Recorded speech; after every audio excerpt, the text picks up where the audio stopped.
Times for ODM. Away from it, pool players in Nandi Hills are accusing police officers of assault and harassment during an operation targeting pool halls.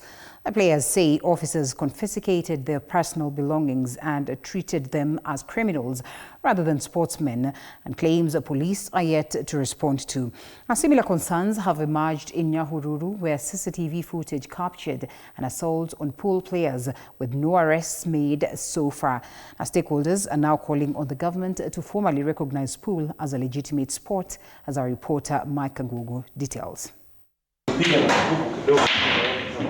What many consider recreational and competitive sport is for some players becoming a source of fear. In Nandi Hills, pool players allege they were beaten by police officers during an operation targeting pool halls, with claims that phones, money and other personal items were confiscated. Wakati walituambia tulale chini, tukalala, tukatii amri, hatuku react. Tumelaani hiyo kitendo na tunataka Inspector General wa Police to act swiftly against those officers. The player says the incident is not isolated, describing years of profiling, intimidation and being treated as criminals rather than sportsmen. We need this to be recognized as a sport. We need this to be funded by government like any other sport.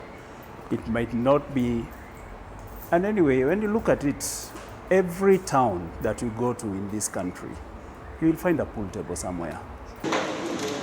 They argue that despite pool being played competitively and professionally, the game continues to be viewed negatively by authorities and sections of the public. Pool is recognized at the Kenya National Sports Council, and at one point, you are recognized by the Kenya National Sports Council, but at the same time they've put it under the Ministry of Home Affairs.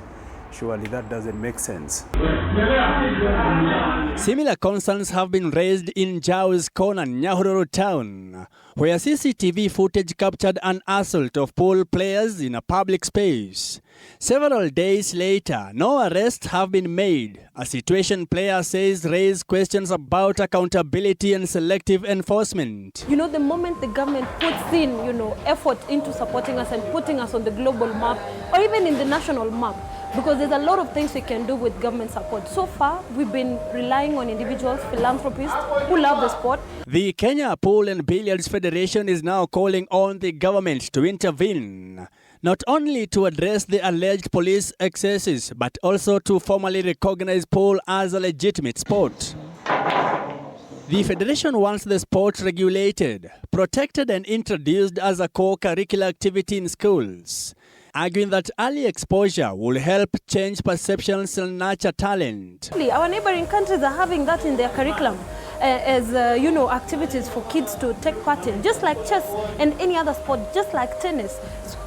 Pool requires a lot of brain activity, and it will be a good thing to actually incorporate it in institutions. For us to have highly competitive players, they need to start at a young age so that we can get a Tiger Woods from Kenya in Q sports. Let me call it Q sports because they are different kinds. They also point to recent national level recognition, including the participation of Kenya players in the Magical Kenya Pool Tournament, held at the Kenyatta International Convention Center, KICC. Stakeholders say such recognition should now be backed by clear policy. If only we can have that from the government. I'm urging the Ministry of Education, the Ministry of Sport, to look at this sport differently. It's no longer played only in bars. We actually have venues like Kasarani Pool Club where there's no alcohol whatsoever being sold around here. Kids can come here and practice with their parents. But if you look at a venue like this one, 90% of the floor space is occupied by pool tables. It's not that bar setting.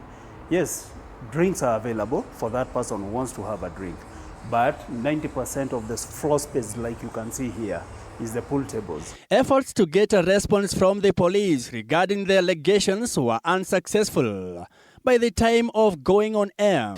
Beyond the allegations, the spotlight now shifts to lawmakers and sports regulators in a bid to avoid similar instances in the near future.